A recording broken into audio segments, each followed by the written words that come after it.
It appears out of the dawn of time.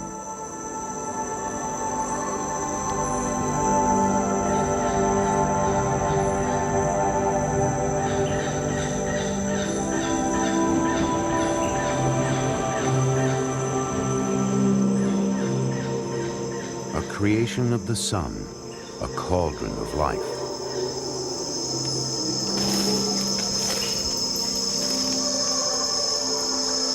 This is the tropical forest, nature at her most extravagant.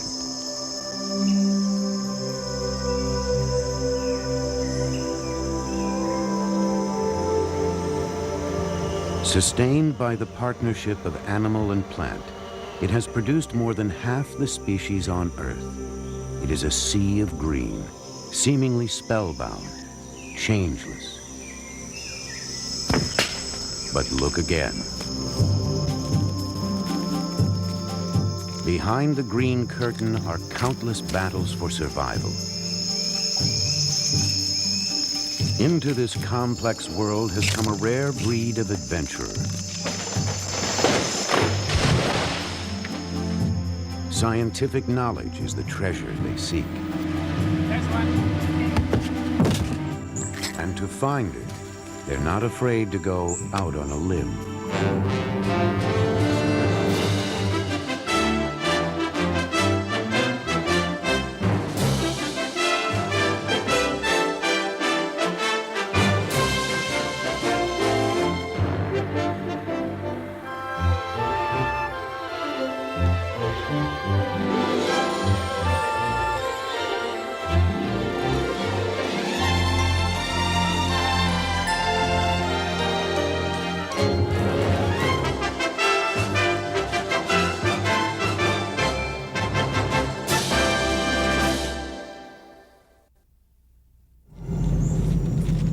This is a place unlike any other in the world, Panama's Barrow, Colorado Island, known as BCI to the scientists who journey here.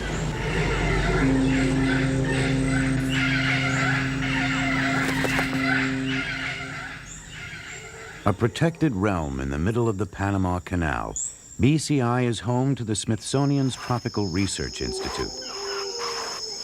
Scientists come to this island from all over the globe to unravel the mysteries of life in the tropical forest. It is an adventure beyond the reach of one person or one lifetime. BCI is a very special place. For me, just because the more I come here, the more familiar I get with the island. It's just home, it's comfortable, it's exciting.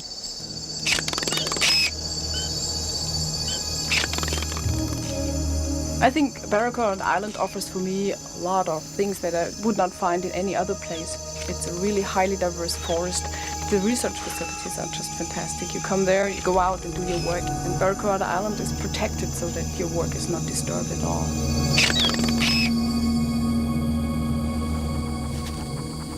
I discover things. In the tropics, you may be a person who's discovered something that not a single human being in the history of the world has bothered to notice.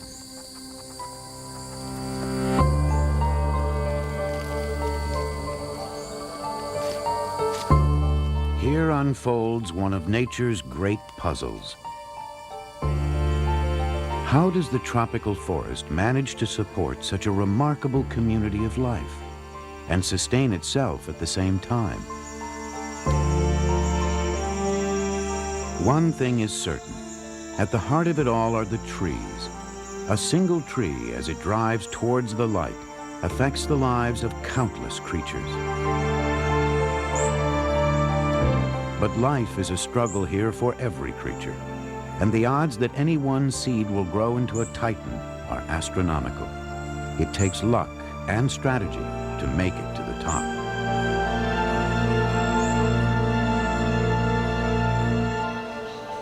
For people, getting to the top always requires some special precautions.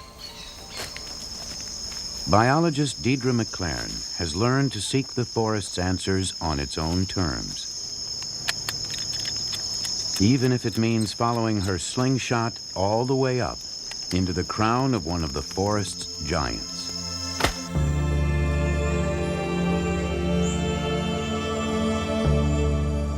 This is Dipteryx, one of the great ones. It rises head and shoulders above the ocean of leaves around it, more than 100 feet tall. From its majestic flowers will come fruit, and from the fruit, perhaps an offspring. It will survive to take the place of its parent among a procession of giants. Climbing has taught Deidre to respect trees as individuals. Since I've started climbing, I like Dipteryx because it's a beautiful tree, it's emergent, it comes above all the rest of the trees. They often have great views, and the wood is really hard and solid. I feel safe climbing a Dipteryx. You know, the chainsaws won't cut down a Dipteryx.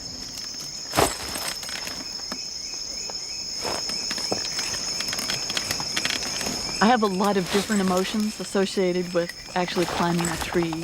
One of them is familiarity. If it's a tree that I've climbed before, I feel comfortable. It's a very satisfying sort of feeling to make a good ascent. If it's a tree that I haven't climbed before, or it's given me troubles, or I'm worried about a branch, then it can be very nerve-wracking. Deidre climbs into the canopy to release a coati, a tropical cousin of the raccoon. I know you. She captures coatis just to let them go. Calm down, calm down. I have caught you 15 times, and you always thrash around. Just wait a second. She's curious how an animal who isn't a born climber manages to survive 10 stories up.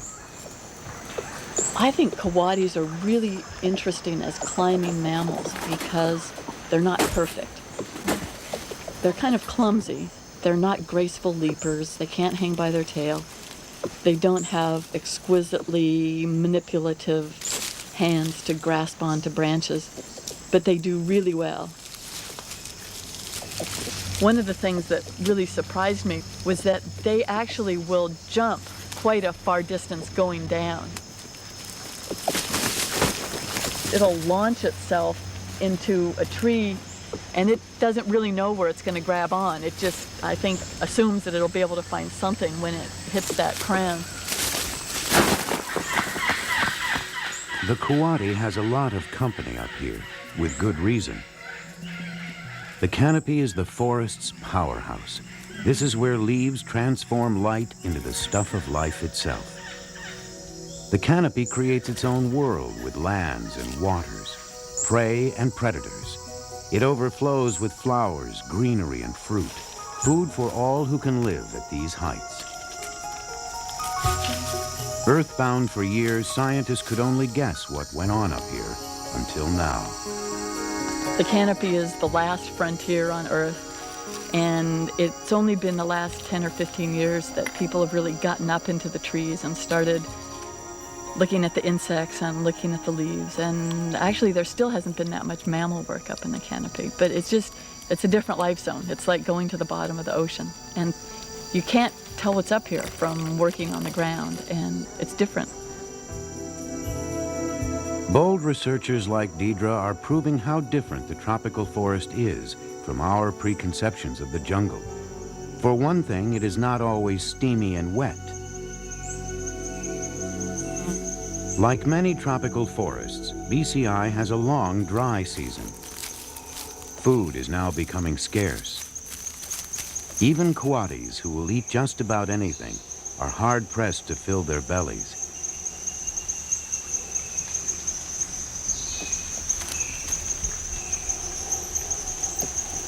They gather under the majestic Dipteryx waiting.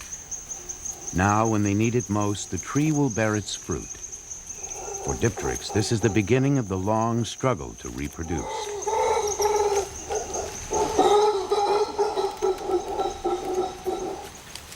Howler monkeys gather in its crown. Here is a banquet that will stave off hunger for many. The timing is crucial. By fruiting during the dry season, the Dipteryx guarantees that many will gather for the feast. Oddly enough, the tree wants its fruit to be eaten. even though each fruit contains a seed that could bring forth the next generation. But why? All these capuchin monkeys know is that food is nearly at hand, and if enough of them arrive, they could drive the howlers from this nutritious meal.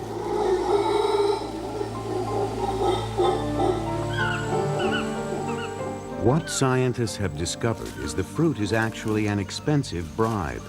If animals take it, they may carry the seed locked inside far from the parent tree. The further away the seed gets, the better its chance of surviving. With ripening fruit all around them, the canopy animals can now afford to be finicky eaters.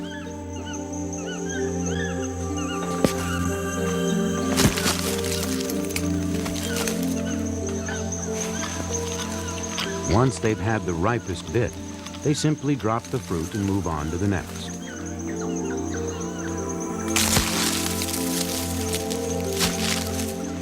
But this rain of half-eaten fruit is of no help to the tree in its quest to reproduce. Its seedlings have little luck of thriving here, in the shadow of the parent's crown. Still, for the animals waiting below, it's manna from heaven.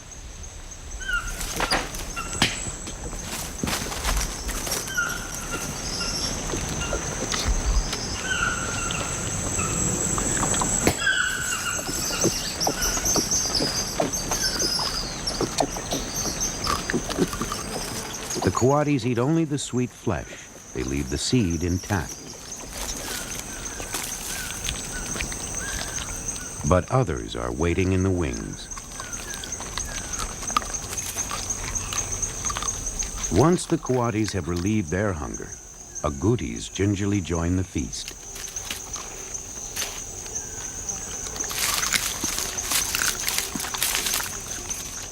Agoutis are rodents. They have teeth and jaws designed to gnaw right through the tough shell and devour the seed within. Squirrels, too, relish the giant seeds.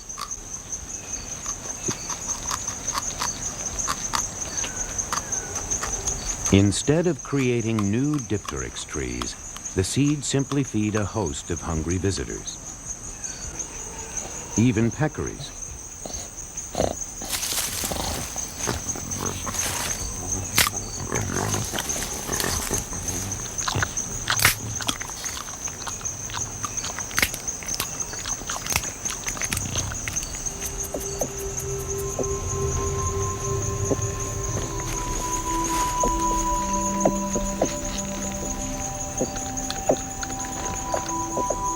Satiated, the coatis settle into some mutual grooming.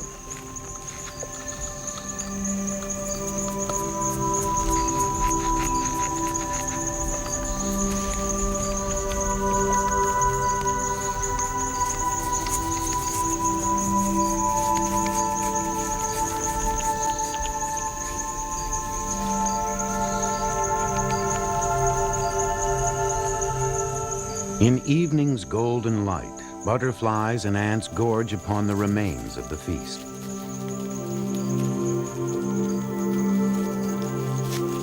It's been a good day for all the animals, but bad for the lordly dipteryx.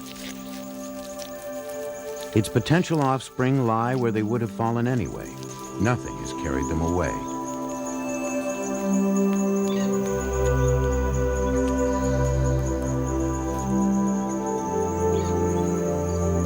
Has the tree's survival strategy failed?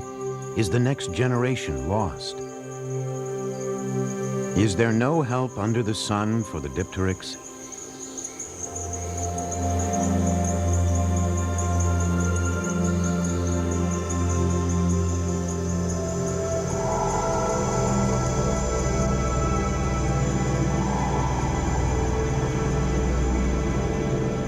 Perhaps the moon can shed some light on the mystery of the dipteryx. Tropical nights weave their own magic and unveil a whole new cast of characters.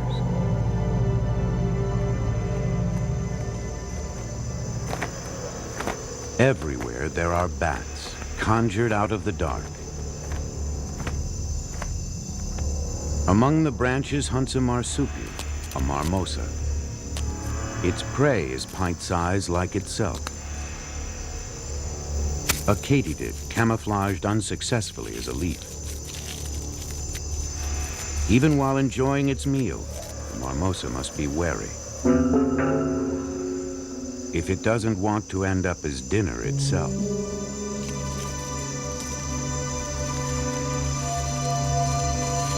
Dipteryx seeds make a nutritious meal for a spiny rat, but a dangerous one as well.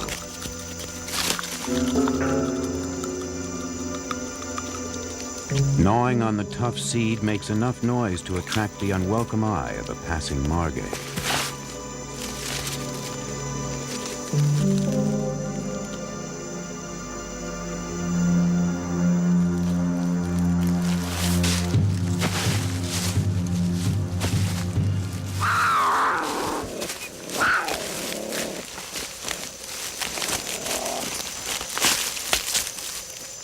The tiny forest cat enjoys its meal until disturbed by yet another denizen of the dark.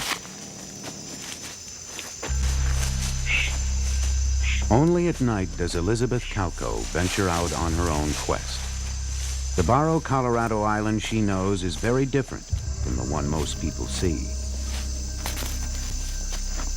The night is a totally different world from the daytime. You're just exposed to a wonderful orchestra of different sounds, of many insects and frogs. Then you see the stars through the canopy, and this is just an incredible atmosphere. And occasionally there are bats fluttering by and even touching you with their wings.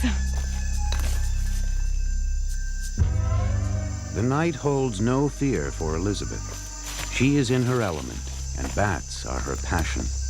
She hangs nets of fine mesh over small streams, fishing for bats.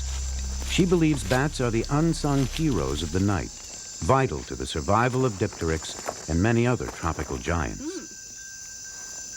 That's a short-tailed fruit bat, and although they are relatively easy to get out of the mist nets, one really has to be careful about their sharp teeth. Bats rely on forest trees for food and shelter.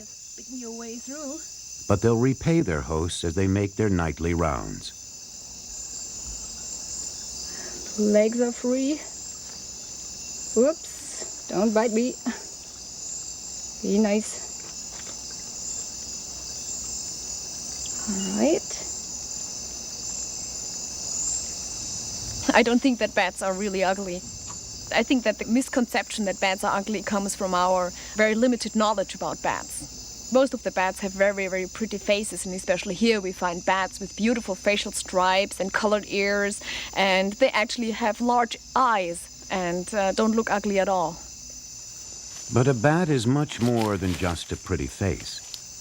Sometimes when I set mist nets and bats fly in, they bring a fruit with them and drop them in the mist net, and so I can tell what kind of bat has taken what kind of fruit.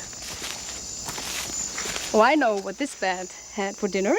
Let's get it out of the mist net here. This is a fruit of the Dipteryx.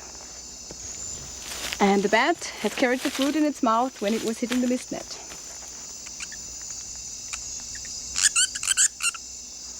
It turns out that the fate of our majestic Dipteryx rests upon the soft wings of a little bat.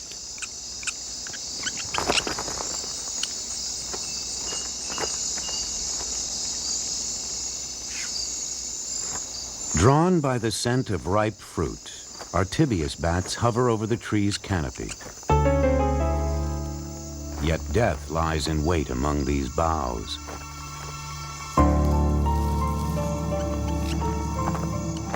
Luckily, the bat's ability to see in the dark using sound not only pinpoints the fruit, it warns it of the hidden boa.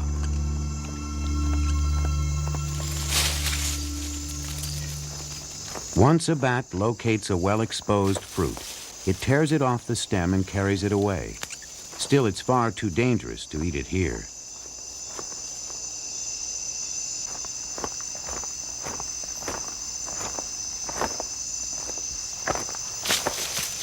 Only when it arrives at a safe roost, usually tucked under the fronds of a palm tree, does it stop to eat.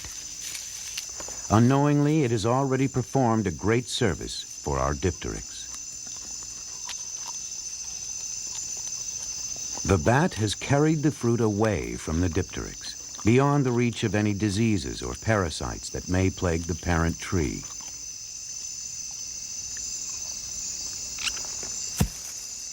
Once the bat gnaws off the sweet flesh, it lets the seed drop. Every night when the fruit is ripe, Artibius bats make several visits to our tree.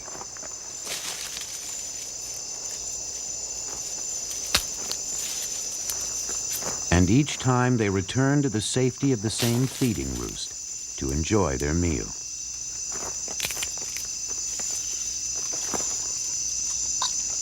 After each trip, another dipteryx seed joins the little mound forming just below.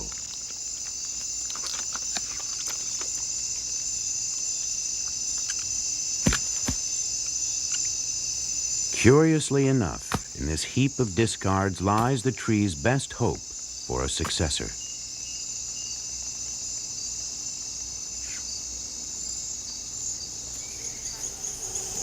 Morning's light has scarcely revealed the half-eaten fruit when they are discovered by an agouti. Have the precious seeds come this far only to be wasted? But the agouti can't possibly eat all that it has found, and what it does next adds another piece to the puzzle of how Dipteryx manages to survive.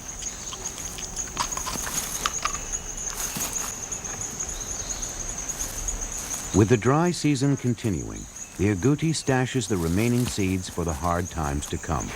Much like a squirrel buries a nut, it carefully hides them, one by one. Yet there will always be some it doesn't need or simply forgets.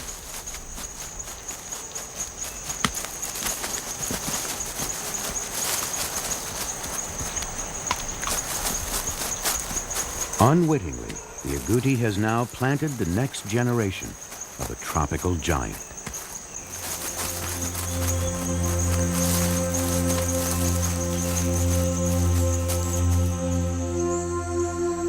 As the dry season on the island gets worse, many canopy trees actually shed their leaves in a tropical version of autumn.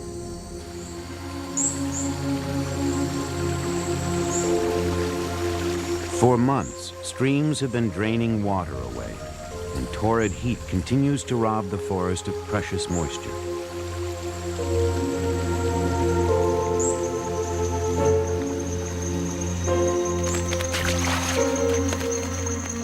The remaining water collects in ever-shrinking pools.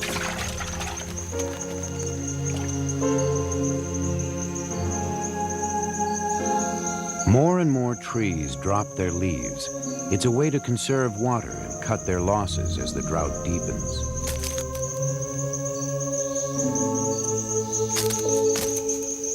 As always in the forest, there's an animal that's found a way to take advantage of every situation. It hides among the fallen leaves, disappearing in plain sight.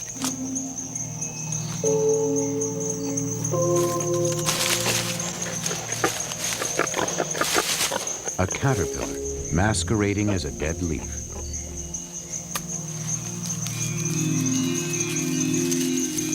But there's no hiding from the army ants. Since many small creatures disappear in the dry season, army ants are forced to tackle prey many times their own size. They overwhelm them by sheer force of numbers.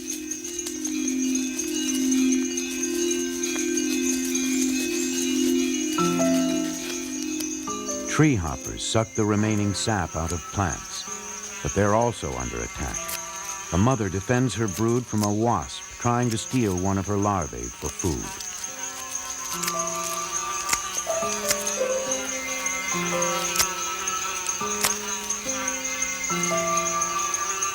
Each time the larvae wave their legs, calling out an alarm, the mother tree hopper strikes back at the wasp.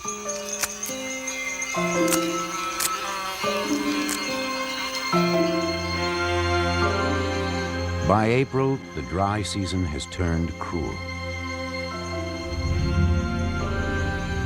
Famine is only just kept at bay.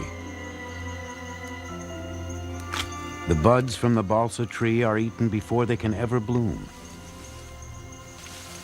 The whole forest seems to hold its breath. waiting for the rains.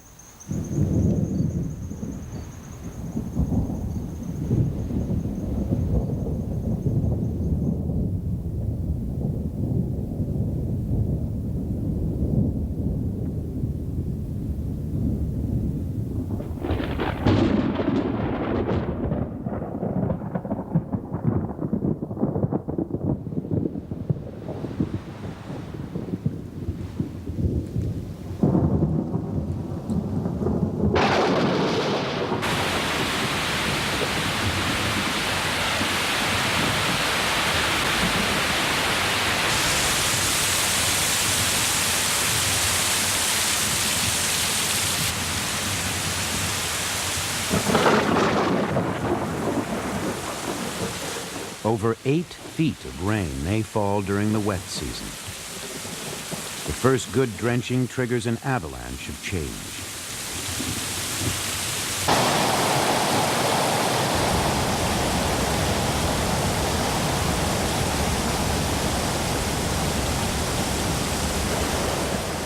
This wet new world is paradise for creatures water-loving and waterlogged.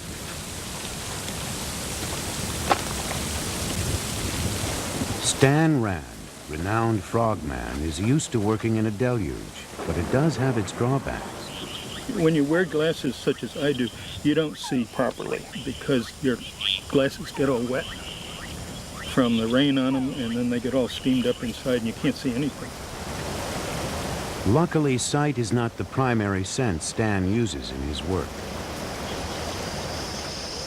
To truly enter the frog's world, he must wait until dark and find his way through a landscape of sound. What you hear are the voices of all these frogs, and on a good night there can be 14, 15, 17 different kinds of frogs, all calling at the same time, all audible from the same place. There's that big snake. Only the males call, each in search of a mate. To be heard and recognized above all this amorous bedlam is a challenge. Challenging, too, for Stan and his students. Oh, there's Physalimos calling. Do you hear the leptodactylus, pentadactylus?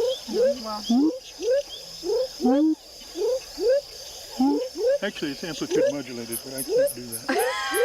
Come on, Stan. Uh-uh. So what else? So what are these little, see all these little things? Now those are little hyla, microcephala, that one. That was a red-eyed tree frog, the one that went flip, flip, flip. What's the thing that's going?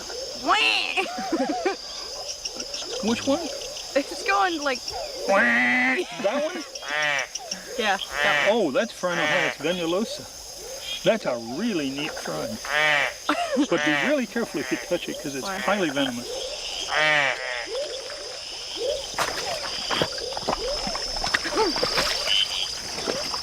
This is a young male pentadactylus. Like all frogs that eat live food, frogs and mice and insects and probably small birds. In fact, I know they eat small birds. And he's got a dorsal secretion that is really quite nasty. He got me. One of their defenses is this skin secretion. For 30 years, Stan has lived in Panama, not far from BCI. He's become totally attuned to the ups and downs of a frog's life. He even understands why frogs use different calls at different times. There's a Physalimos male. You can tell he's calling by himself because he's just giving a simple whine call. Ow. Ow. If another male came in and began to call, he'd change his call, adding chucks to the end. So he'd go, oh, chuck, chuck. And I can sometimes get him to answer me as if I were another male by waiting until he called.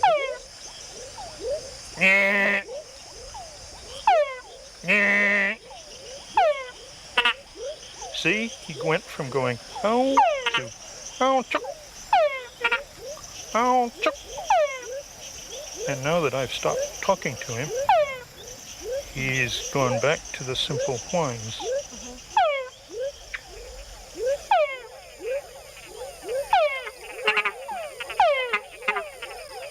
Male frogs make the added chuck sound to attract females. The females can tell from the pitch which male is the biggest and strongest. But male frogs have to think twice about sounding off, because females aren't the only ones out there listening to the chucks. Predators are too. So any male frog that wants to mate must gamble with his life.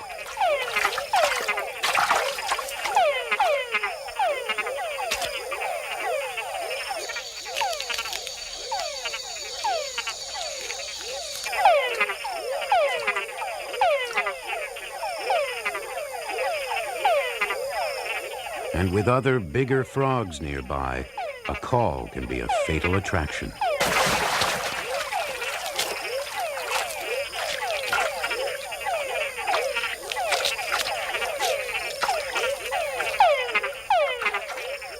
But for those who survive long enough to mate, it's a gamble well worth taking. The male locks onto the female in a mating embrace. As he fertilizes the eggs, he whips the fluid released with the eggs into a meringue-like nest of bubbles.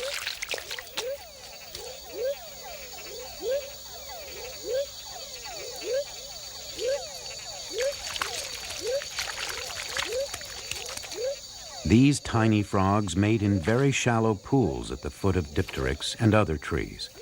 The bubbles help keep the eggs moist and full of oxygen, and beyond the reach of aquatic predators.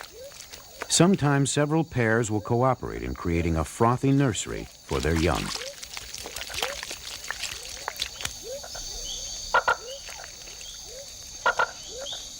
Red-eyed tree frogs protect their brood differently. They live high in the canopy, more at home on dipteryx's spreading branches than in a pond. They come down only when it's time to mate. Then they must get their young close to water.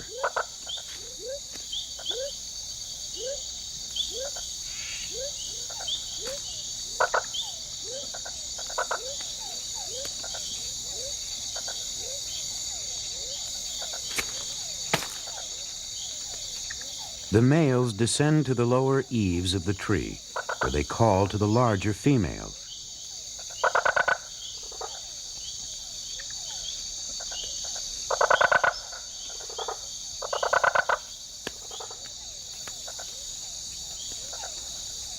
After mounting the female, the male hangs on tight. She's off on a search for just the right place to lay her eggs. A leaf overhanging a small forest pool. Location is critical. If it's too low, her brood could be washed away by the next storm.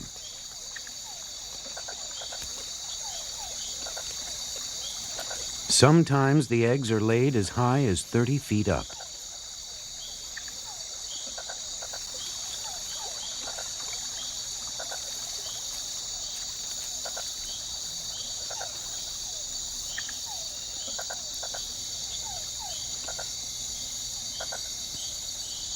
The eggs are encased in a jelly-like mass, a gooey aquarium in which they'll develop into tiny tadpoles. Only then will they drop into the pool below.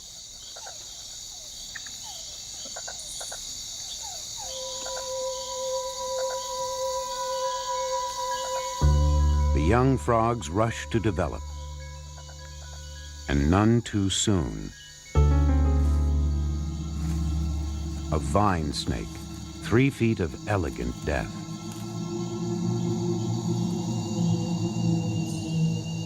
In just 4 days, the eggs have become recognizable tadpoles, but they're not ready to take the plunge yet. Even so, they may not have the luxury of waiting.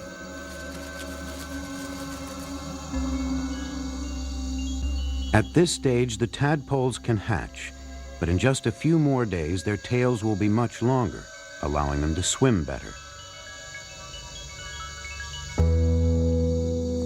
And once they're in the pond, they'll need to be good swimmers. Fish will find the premature tadpoles easy pickings.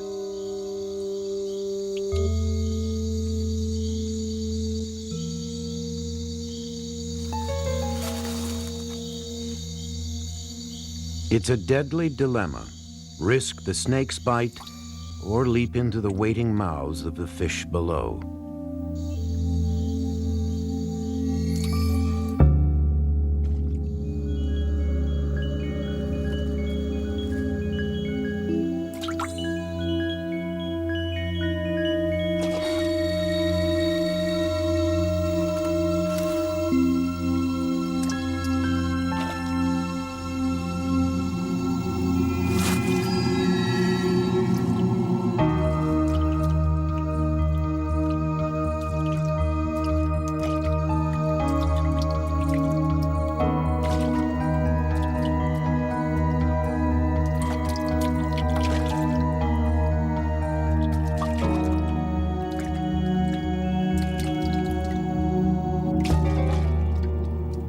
As if the fish weren't enough, the tadpoles must contend with this monster in miniature.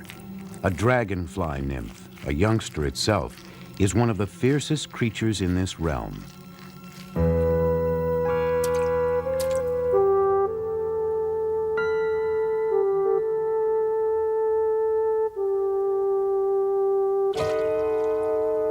But there will always be some who sidestep instant death and live to return to the trees.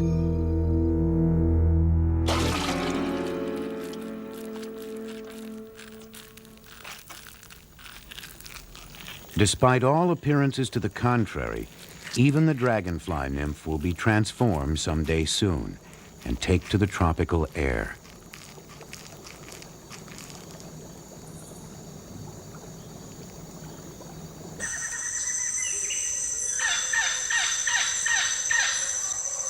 Waking to a misty morning is an island wrapped in enchantment.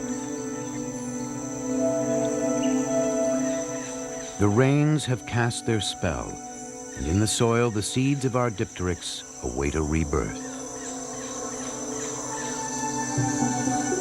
But before that can happen, the forest must change once more.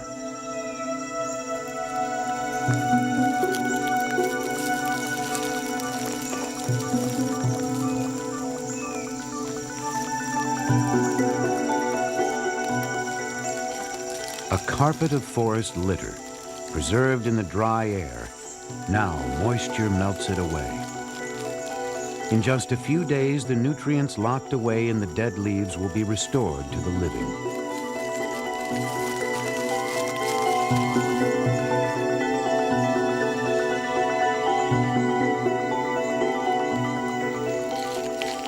Fungi and molds course over the withered remains.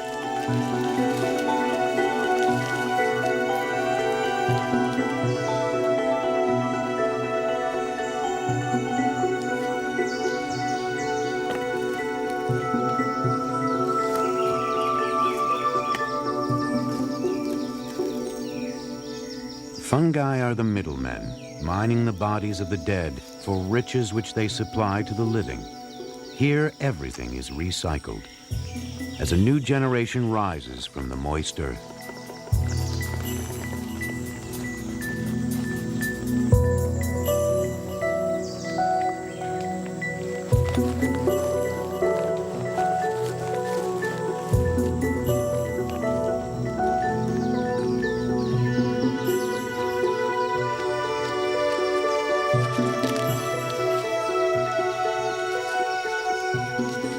The seedlings respond in rhythm, spreading their leaves to catch the daylight, folding them at dark. Young vines grope for support. They've traded strength for length and need help to climb towards the sky.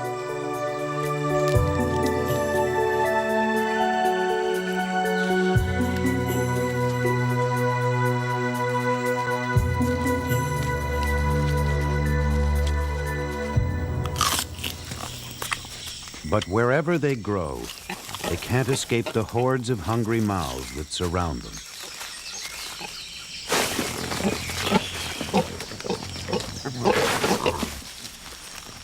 To protect themselves from being eaten, many tropical plants lace their foliage with poisons.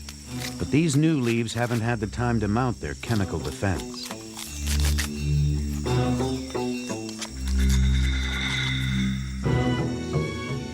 Yet in the tropics, poison to one is a treat for another. There's always some insect that can find an antidote to a plant's toxins, and from then on, it will be the only one they eat.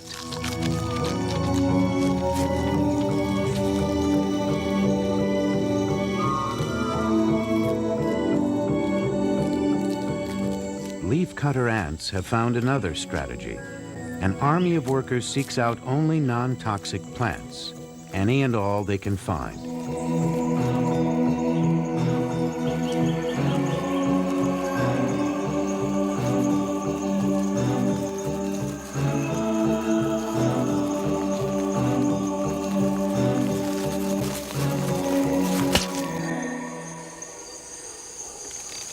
All herbivores are living recycling plants.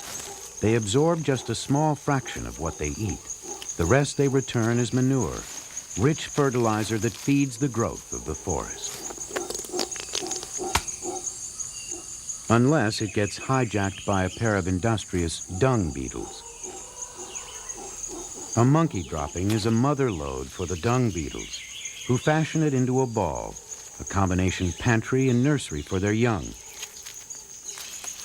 They roll their stash away, looking for a place to bury it among all the new growth.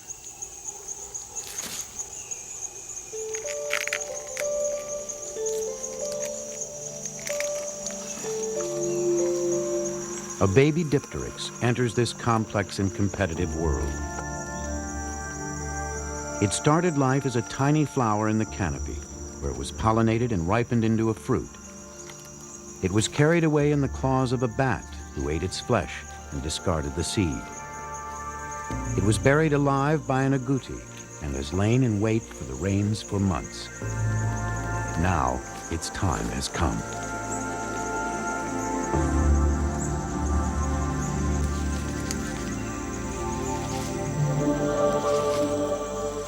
Only 1 in 1,000 ever gets this far. The huge seed stored enough energy to unfurl a giant among seedlings, 9 inches tall with lots of green. Lots of juicy green. But it is not a delicacy.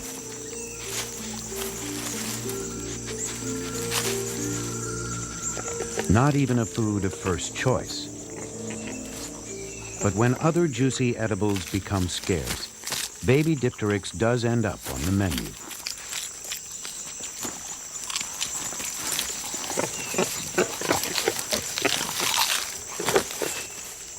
The parent tree has spent centuries growing hundreds of feet and preparing millions of fruit, so at least one offspring will survive to reach the canopy.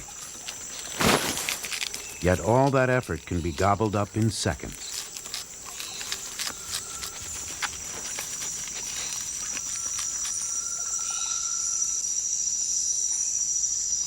It will never survive being stripped bare, and even those who remain intact need luck to prevail.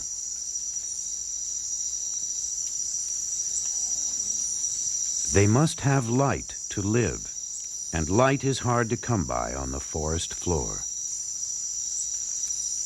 Each and every ray must penetrate layers of foliage to reach a seedling below.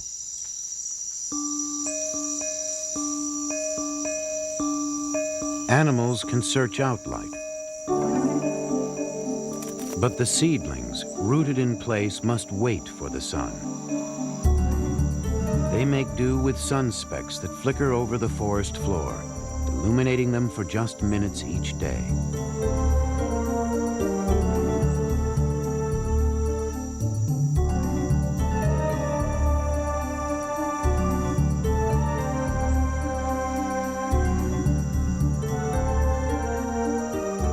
Even if it gets its moment in the sun, the fall of a single leaf can seal a seedling's doom.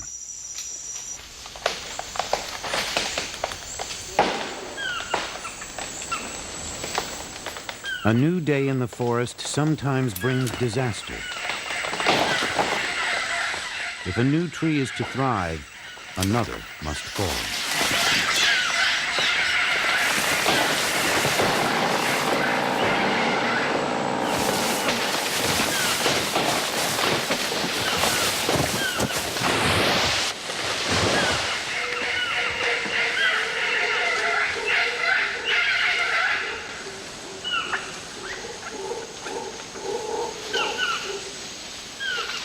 For the plants that have struggled to survive in its shadow, perhaps for decades, this is a reprieve from a dark prison. A light gap has been torn in the fabric of the canopy. It has been centuries since this spot saw broad daylight. For seedlings starved for the sun, it is a chance to grow and flourish.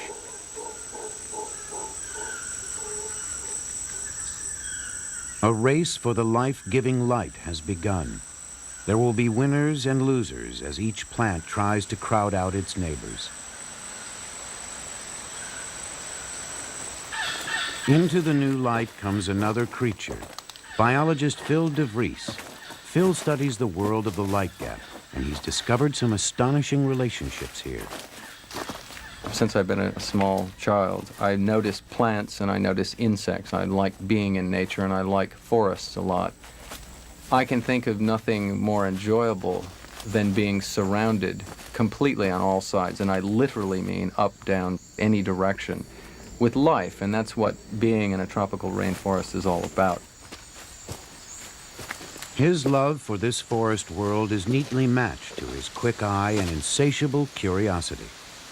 I observe as much as I possibly can, and effectively what you're doing is you're asking, hello organism, what are you doing for a living? And who do you interact with while you're out here doing your duties as a butterfly or an ant or a lizard or a plant? And I can use butterflies literally to move around in the forest and tell me what the vegetation is like. Phil has uncovered a light gap plant called a croton that's developed an unexpected relationship with two different insects, an ant and a butterfly caterpillar. Croton provides sugar secretions which attracts ants to little nectaries. And the ants, when they're on the plant, deter herbivores, that is, insects that eat leaves. The plant actually uses ants to guard its vulnerable leaves, bribing them with a sugary nectar. The ants keep away any insect that might do their meal ticket harm. However, this is really what I'm looking for. It's an herbivore as well, but the ants don't bother it because it produces sugar secretions of its own. The butterfly caterpillar uses its sugar secretions just as the plant does, as a tasty bribe. It keeps the ants well fed in exchange for their protection. The funny thing about this butterfly caterpillar is that it bribes these ants with the sugar secretion, and the ants act like guard dogs and help protect it from its own predators. In addition to producing sugar secretions for the ants, this caterpillar has another trick that's even more magic. Phil has made another remarkable discovery. These caterpillars can actually sing. To capture this amazing talent, Phil has designed special audio equipment to record its calls. This gear I have here, it's an amplifier and a very, very sensitive microphone. I use this to listen to, well, basically sounds that nobody else can hear. And I'm listening to this caterpillar singing at the moment. And how these caterpillars produce their songs is pretty interesting, in that on the top of their head, there are long ridges. And right above the head, there's a collar where there are two little rods. And the two rods beat up and down on top of the head. And then the head moves in and out. And these little rods have little rings on them. And what they do is they hit the top of the head, and then it's rasping back and forth like a Latin American percussion instrument, aguiro.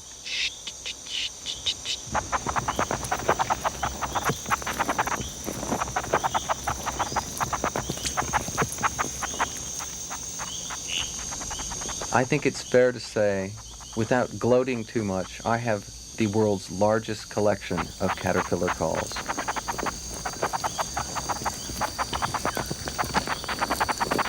Now let's see what happens when we reintroduce this caterpillar to the ants.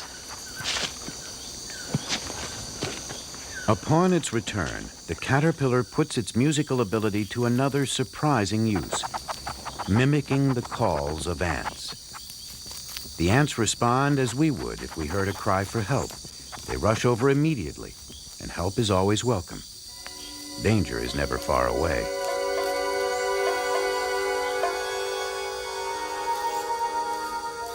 This guard ant earns its keep.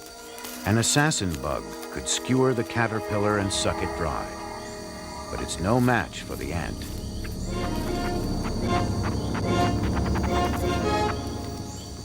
A parasitic wasp fares no better.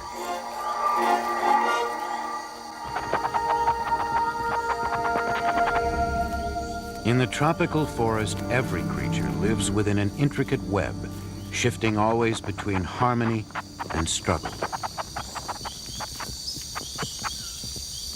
The lesson that I've learned is that it's probably just scratching the surface of the number of interactions that you have in any light gap in the tropics. The picture that emerges from there is of staggering complexity when you think about how many species there are of plants in the tropics and insects in the tropics. It's very humbling to realize that even though I know a little bit, within the context of a tropical rainforest, I know absolutely nothing. This little dipteryx, of course, also knows nothing of the complex network of relationships that have brought it into the light. So far, it has beaten the odds, and if its luck holds out, it may someday become a forest titan itself.